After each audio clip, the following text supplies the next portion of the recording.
paixão, pelo amor, pelo sangue, pela cor. Fidelidade, lealdade em nome do Senhor. A minha amada, a minha família e ao 9 de julho, que me mostrou a importância de eu estar no bagulho. A gente atira no escuro, não escuta ninguém. Não adianta o sermão e a tempestade que vem. Não sei se tem alguma coisa a ver com um destino, mas os problemas são B.O. desde pequenino. O rap é hino pra mim, já estava escrito, neguinho. Um baianinho assim, que anda perto do fim. Sim, a nossa escola sempre é cara. O tempo é rei, isso eu sei, o relógio não para. Cara, ferida sara, mas na alma não tem cura. Na sua arrogância ou na sua humildade pura. Se segura que te ofereço é muito bom. É força e poder, Tom. Através do som, eu digo, cada degrau a gente aprende a sofrer.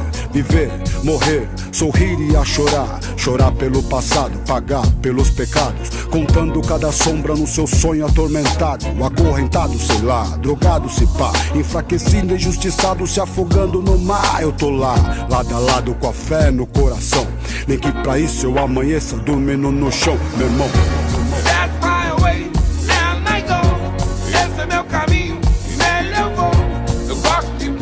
Que a luz do sol vai iluminar o meu amanhecer. Mas se na manhã o sol não surgir, os tais das nuvens cinza, tudo vai mudar. A chuva passará e o pecho vai abrir.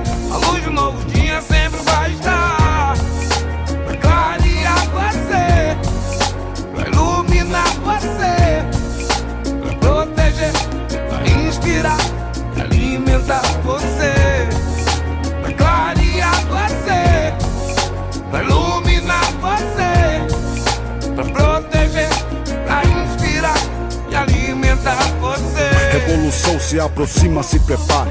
Pegue suas armas, marcha, pache, nunca pare. Encare a guerra de frente, mesmo sendo ruim. Somos soldados e sobreviventes sempre até o fim.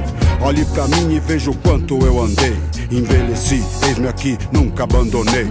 Não quero ser um rei, não quero ser um Zé. Só quero minha moeda e a minha de fé. Axé, comigo na fé. Bandido, o gueto sempre tem na frente o inimigo. A polícia é racista, mais do que ninguém. A favela entre o céu e o inferno. Jerusalém, lamenta, aguenta, enfrenta a batalha. Violenta é a vida no fio da navalha. A falha é mundial, espiritual, um fuzil. É um texto dantesco de Shakespeare, tio. Você já viu sangue e pobreza demais? Qual o valor verdadeiro pra se encontrar a paz? Será que é fugir? Será que é se esconder? Ou será que é lutar, trabalhar e depois morrer?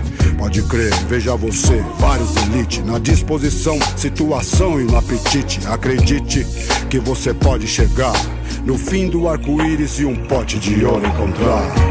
That's my way.